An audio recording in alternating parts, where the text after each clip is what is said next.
ब्रह्मा जी बोले, जब करुणा निधान भगवान शिव जनवासे में पधारे तो हम सब मिलकर कैलाश लौट चलने की बात करने लगे। तभी वहां पर पर्वतराज हिमालय पधारे और सभी को भोजन का निमंत्रण देकर वहां से चले गए। तब सभी देवताओं, ऋषि मुनियों और अन्य बारातियों के साथ भगवान शिव श्री हरि विष्णु भोजन ग्रहण करने हेतु नियत स्थान पर पहुँचे। वहाँ द्वार पर स्वयं शैलराज खड़े थे। उन्होंने सर्वप्रथम महादेव जी के चरणों को धोया और उन्हें अंदर सुंदर आसन पर बैठाया। तत्पश्चात शैलराज ने मेरे श्री हरि देवराज इंद्र सहित सभी मुनियों के चरण धोए और यथा योग्य आसनों पर हम सबको आदर पूर्वक बैठाया। वहाँ शैलराज हिमालय अपने पुत्रों एवं बंधु बांधवों सहित कार्य में लगे हुए थे। उन्होंने हमारे सामने अनेक स्वादिष्ट व्यंजन परोसे और हमने ग्रहण करने के लिए शुरुआत की। तभी सभी ने आनंद पूर्वक आचमन और भोजन किया। तब गिरिराज बोले, हे देवेश्वर, आपके दर्शनों से हम आनंदित हुए हैं। आपसे एक प्रार्थना करते हैं कि आप बारातियों के साथ कुछ दिन तक यहीं निवास करें। इस प्रकार शैलराज भगवान शिव से कुछ दिन रुकने का आग्रह करने लगे। उनकी ये बात सुनकर भगवान शिव बोले, हे शैलेंद्र, आप धन्य हैं। आपकी कीर्ति महान है। आप धर्म की साक्षात मूर्ति हैं। इस त्रिलोक में आपके समान कोई और नहीं। तब देवताओं ने कहा, हे पर्वतराज, आपके दरवाजे पर परम ब्रह्म परमात्मा भगवान शिव स्वयं अपने दासों के साथ पधारे हैं और आपने उन्हें सब प्रकार से पूछकर प्रसन्न कर दिया है। तब शैलराज हिमालय ने दोनों हाथ जोड़कर भगवान शिव से प्रार्थना करके कहा कि भगवान, मुझ पर कृपा कर आप कुछ दिन और यहाँ रुककर मेरा आतिथ्य ग्रहण करें। गिरिराज के बहुत कहने पर भगवान शिव ने वहाँ ठहरने के लिए अपनी स्वीकृति प्रदान कर दी। तब सब हिमालय से आज्ञा लेकर अपने अपने ठहरने के स्थान चले गए। तीसरे दिन गिरिराज हिमालय ने सबको आदरपूर्वक दान दिया और उनका सत्कार किया। चौथे दिन विधि पूर्वक चतुर्थी कर्म किया गया, क्योंकि इसके बिना विवाह पूर्ण नहीं होता। जैसे ही विधि अनुसार चतुर्थी कर्म पूरा हुआ, चारों ओर मंगल ध्वनि बजने लगी। महान उत्सव होने लगा। नगर की स्त्रियां मंगल गीत गाने लगी। कुछ तो प्रसन्न होकर नाचने लगी। पांचवें दिन सब देवताओं ने गिरिराज हिमालय से कहा, हे पर्वतराज, आपने हमारा बहुत सत्कार किया है। हम सब भगवान शिव के विवाह के लिए यहाँ पधारे हैं। आपके सहयोग से शिव पार्वती का विवाह आनंद पूर्वक हर्षोल्लास के साथ संपन्न हो गया है। अतः आप हमें यहाँ से जाने की आज्ञा प्रदान करें।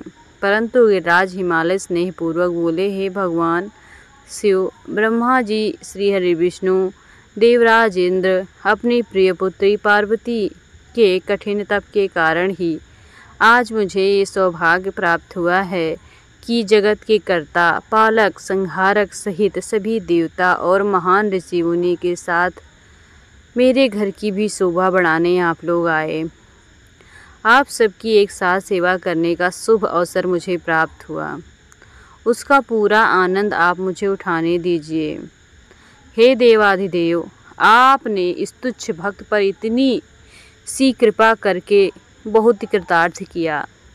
इस प्रकार पर्वतों के राजा हिमालय ने अनेकानेक तरीके से सब देवताओं सहित शिवजी की बहुत अनुनय विनय की और इस प्रकार उन्हें हठपूर्वक कुछ दिन के लिए रोक लिया। हिमालय ने सबका बहुत सत्कार किया। उन्होंने सभी का विशेष ख्याल रखा, सभी की आवश्यकताओं को पूरा करने का ध्यान रखा। शैलराज ने देवताओं के लिए हर संभव सुविधा उपलब्ध कराई। इस प्रकार खूब आदर सत्कार करके सबका मन जीत लिया। जब बहुत दिन बीत गए तो देवताओं ने शैलराज हिमालय के पास सप्त ऋषियों को भेजा ताकि वे देवी मैना और उनके पति पर्वतराज हिमालय को बारात विदा करने के लिए तैयार करें। तब वे सप्तऋषि प्रसन्न हृदय से शैलराज हिमालय के पास पहुँचे और उनके भाग्य की सराहना करने लगे कि अहो भाग्य हैं जो स्वयं शिव आपके दामाद बनकर पधारे। अपनी पुत्री पार्वती को शास्त्रों एवं वेदों के अनुसार भगवान शिव की पत्नी बनाकर उन्हें आपने सौंप दिया। कन्यादान तभी पूर्ण माना जाता है जब कन्या को बारात के साथ विदा कर दिया जाए। इसलिए आप भी साहर्ष देवी पार्वती को भगवान शिव के साथ सादर विदा कर दीजिए, तभी कन्यादान की रस्म पूरी होती है।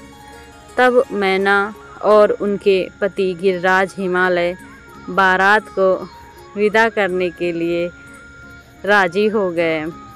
तब भगवान शिव और सभी देवता ऋषि मुनि विदा लेकर कैलाश पर्वत की ओर चलने लगे।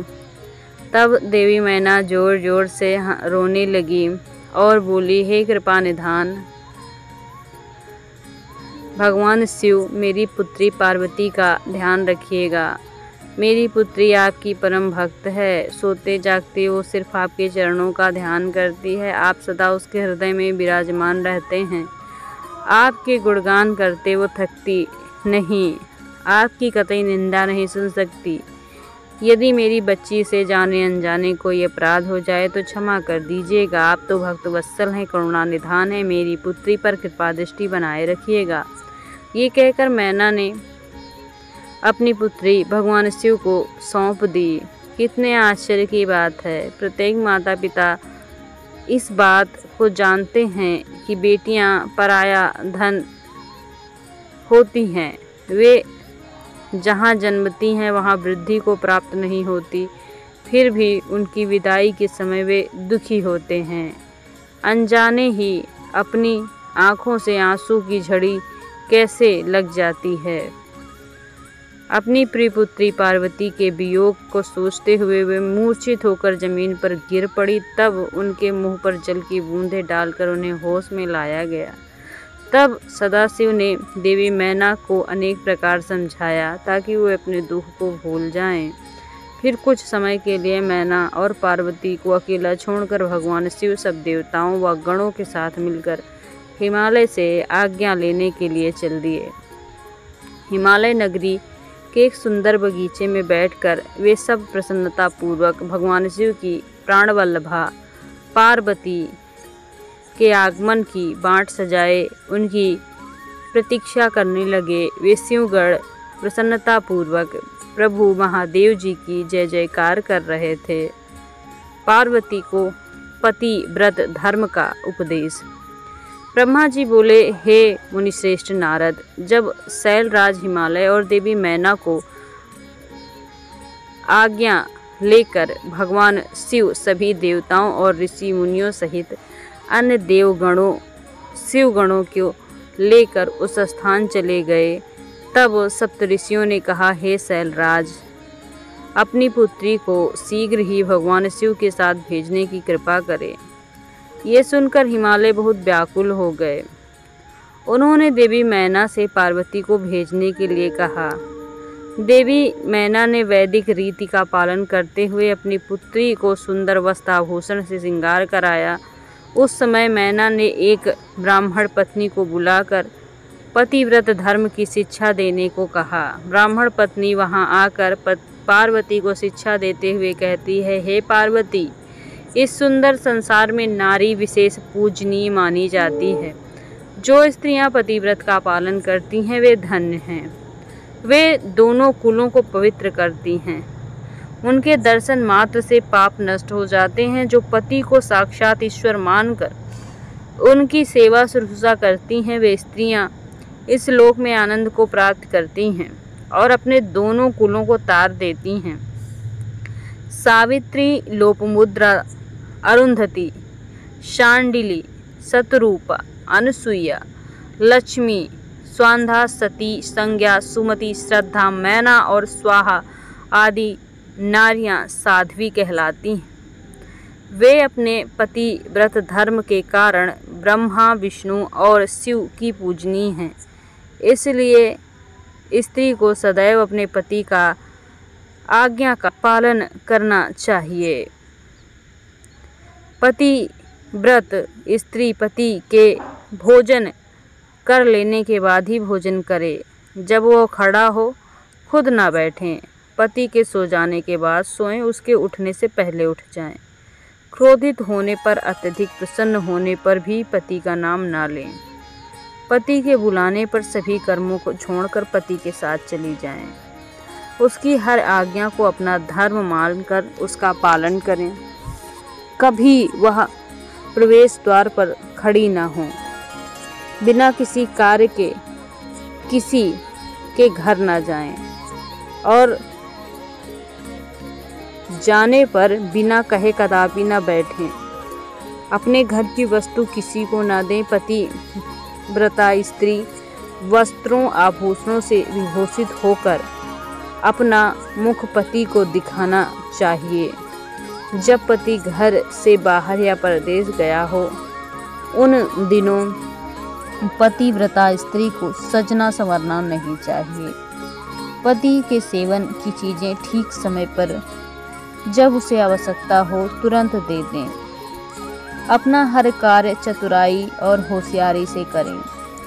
अपने पति की हर आज्ञा का पालन करना ही पतिव्रता स्त्री का धर्म होता है। पति की आज्ञा के लिए पत्नी को कहीं भी किसी और की बात बिना पति से पूछे नहीं माननी चाहिए। यहाँ तक कि तीर्थ स्थान पूर्ण स्थल पर भी नहीं। पति के चरणों को धोकर उसको पीने से पत्नी का तीर्थ स्नान पूरा हो जाता है। पति द्वारा छोड़े गए जूठे भोजन को पत्नी को प्रसाद समझकर खाना चाहिए। देवता, पितरों, अतिथियों या भिखारियों को भोजन का भाग देकर ही भोजन करना चाहिए। व्रत तथा उपवास रखने से पूर्व पति की आज्ञा अवश्य लें, अन्यथा व्रत पूर्ण नहीं मिलता। किसी चीज को पाने के लिए अपने पति से झगड़ा कदापि न करें। सुख से आराम पूर्वक बैठे हुए या सोते समय पति को कभी न उठाएं। यदि पति किसी बात के कारण दुखी हो, धनहीन हो, बीमार हो, वृद्ध हो गया हो तो उसका परित्याग न करें। रजस्वला होने पर 3 दिन तक अपने पति के सामने न जाएं। उसे अपना मुख ना दिखाएं। जब स्नान करके शुद्ध हो जाएं, तब पति से कोई बात करें, उसके पहले नहीं। शुद्ध होकर सर्वप्रथम अपने पति का ही सबसे पहले दर्शन करें। उत्तम पतिव्रत का पालन करने वाली स्त्री को सुहाग का प्रतीक माने जाने वाली प्रत्येक वस्तु जैसे सिंदूर, हल्दी, रोली, काजल, चूड़ी, मंगलसूत्र, पायल, बिछुए, नाक की लौंग, कान के कुंडलों को सदैव धारण करना चाहिए। जो स्त्रियां सुहाग की निशानी माने जाने वाली इस वस्तु को धारण किए रहती हैं, उनके पति की आयु में वृद्धि होती है। पतिव्रता स्त्री को कभी भी छिनाल, कुंटा आदि भागहीन स्त्रियों का साथ नहीं करना चाहिए, अर्थात उनसे कभी मित्रता नहीं करनी चाहिए। पति से लड़ने वाली एवं उससे बैर भाव रखने वाली स्त्री को सहेली नहीं बनाएं। कभी भी अकेली ना रहें। वस्त्रहीन होकर स्नान न करें। सदा पति के कहे अनुसार चलें। पति की इच्छा होने पर ही रमण करें। उसकी हर इच्छा को अपनी इच्छा समझें। पति हंसने पर हंसें और दुखी होने पर दुखी रहें। पति स्त्री के लिए उसका आराध्य होता है। ब्रह्मा, विष्णु, शिव से अधिक उसे अपने पति को महत्व देना चाहिए। अपने पति को शिव स्वरूप मानकर उसे पूजा करनी चाहिए। पति के साथ लड़ने वाली स्त्रियां कुतिया या सियारिन के रूप में जन्म लेती हैं। पति जिस स्थान पर बैठा हो उससे ऊंचे स्थान पर ना बैठें। किसी भी निंदा को ना करें। सबसे मीठे वचन बोलें। पति स्त्री की जिंदगी में सबसे अधिक महत्वपूर्ण होता है। इसलिए उसका सदैव पूजन करें। नारी को अपने पति को देवता, गुरु, धर्म, तीर्थ एवं व्रत समझकर उसकी आराधना करनी चाहिए। पति को कभी दुर्वचन न कहें। सास ससुर जेठ जेठानी गुरुओं सहित सबका बड़ों का आदर करें। सबके सामने कभी ऊंचा ना बोलें और ना ही हंसें। बाहर से पति के आने पर आदरपूर्वक चरण धोएं। जो मूढ़ बुद्धि नारियां अपने पति को त्याग कर व्यभिचार करती हैं, दुष्ट पुरुषों से सानिध्य में रहती हैं, उन्हें उल्लू का जन्म मिलता है। पति से हीन नारी सदा के लिए अपवित्र हो जाती है। तीर्थ स्नान करने पर भी वह अपवित्र रहती है। जिस घर में पतिव्रता नारी का वास होता है, उसके पति, पिता, माता तीनों कुल तर जाते हैं, सीधे स्वर्गलोक की शोभा बढ़ाते हैं। इसके विपरीत जो स्त्री पुरुषों को आकर्षित करने में लगी रहती है, मार्ग से भटक जाती है, अपने साथ अपने 3 कुलों का भी नाश कर लेती है। पतिव्रता नारी के स्पर्श होने मात्र से वहाँ की भूमि पावन और पापों का नाश कर देने वाली हो जाती है। सूर्य, चंद्रमा तथा वायु देव भी पतिव्रता नारी का स्पर्श करते हैं ताकि वे दूसरों को पवित्र कर सकें। पतिव्रता पत्नी ही गृहस्थ आश्रम की नींव है, सुखों का भंडार है। वो धर्म को पाने का एकमात्र रास्ता है तथा परिवार की अंश वेल को आगे बढ़ाने वाली है। भगवान विश्वनाथ में अटूट भक्ति भाव रखने वाले शिव भक्तों को ही पतिव्रता नारियों की प्राप्ति होती है। पत्नी से ही पति का अस्तित्व है। एक दूसरे के बिना कोई अस्तित्व नहीं रह पाता। पत्नी के बिना पति देव यज्ञ, पितृ यज्ञ, अतिथि यज्ञ, कोई भी यज्ञ अकेले संपन्न नहीं कर सकता। पतिव्रता नारियों को पवित्र पावनी गंगा के समान माना जाता है। उनके दर्शन से ही सब पवित्र हो जाते हैं। पति पत्नी का संबंध टूट है। पति प्रणव है, पत्नी वेद की ऋचा, एक तप और एक क्षमा। पत्नी द्वारा किए अच्छे कर्मों का फल है पति। हे गिरिजानंदिनी, शास्त्रों में पतिव्रता नारी को 4 प्रकार से बताया गया है। उत्तमा, मध्यमा, निकृष्टा, अति निकृष्टा। ये पतिव्रता स्त्रियों के भेद हैं। वे स्त्रियां स्वप्न में भी अपने पति का ही स्मरण करती हैं। ऐसी स्त्री को उत्तमा पतिव्रता कहा जाता है। जो स्त्रियां अपने पति या पुरुष को पिता, भाई, पुत्र रूप में देखती हैं, जो अन्य पुरुष को पिता, भाई, पुत्र के रूप में देखती हैं, उन्हें मध्यमा कहा जाता है। जिनके मन में धर्म और लोकलाज का भय होता है और सदैव धर्म का पालन करती हैं, वे निकृष्टा कहलाती हैं। जो स्त्री अपने पति से डर कर कुल के बदनाम होने के डर से व्यभिचार से दूर रहती है, वह स्त्री अति निकृष्टा पतिव्रता कहलाती है। ये चारों प्रकार की पतिव्रता स्त्रियां पावन, पवित्र और समस्त पापों को नाश करने वाली कही जाती हैं। मुनि अत्रि की पत्नी अनसुईया ने अपने पति व्रत के अभाव में त्रिदेव ब्रह्मा, विष्णु, शिव को शिशु बना दिया था। यही नहीं, उन्होंने मरे हुए एक ब्राह्मण को अपने सतीत्व के बल से जीवित कर दिया था। हे गिरिजानंदिनी, मैंने पतिव्रता स्त्री की सभी विशेषताएं तुम्हें बता दी। अब इसी के अनुरूप तुम आचरण करो। अपने पति की आज्ञा से हर कार्य संपन्न करो, उसका उत्तम फल भी मिलता है। आपके विषय में सोचकर ही स्त्रियां पवित्र एवं पतिव्रता धर्म का पालन करने वाली हो जाती हैं। इसलिए मुझे अधिक कुछ कहने की आवश्यकता नहीं। मुझे विश्वास है कि आप उत्तम पतिव्रत का पालन कर संसार की स्त्रियों के लिए सक्षम उदाहरण प्रस्तुत करेंगी। ऐसा कहकर वो ब्राह्मण पत्नी चुप हो गई। उसने पतिव्रत धर्म का उपदेश दिया। पार्वती ने बड़े हर्ष का अनुभव किया। उन्होंने दोनों हाथ जोड़कर ब्राह्मण पत्नी को नमस्कार किया तथा उत्तम धर्म के विषय में ज्ञान देने के लिए धन्यवाद किया। देवी पार्वती ने अपने आचरण से सभी उपस्थित परिजनों को शिक्षा दी कि भले ही कोई भी कितना जानकार क्यों ना हो, उसे अपनी परंपराओं का आदर पूर्वक पालन करना चाहिए। जो अहंकार के कारण लोक धर्म का परित्याग करता है, उसका अपयश होता है तथा वो संतानों के पथ भ्रष्ट कहलाते हैं। बारात का विदा होना तथा शिव पार्वती का कैलाश पर निवास। ब्रह्मा जी बोले, हे नारद, इस प्रकार ब्राह्मणी ने देवी पार्वती को पतिव्रत धर्म की शिक्षा देने के उपरांत महारानी मैना से कहा कि हे महारानी, आपकी आज्ञा के अनुसार मैंने आपकी पुत्री को पतिव्रत धर्म एवं उसके पालन के विषय में जानकारी दी है।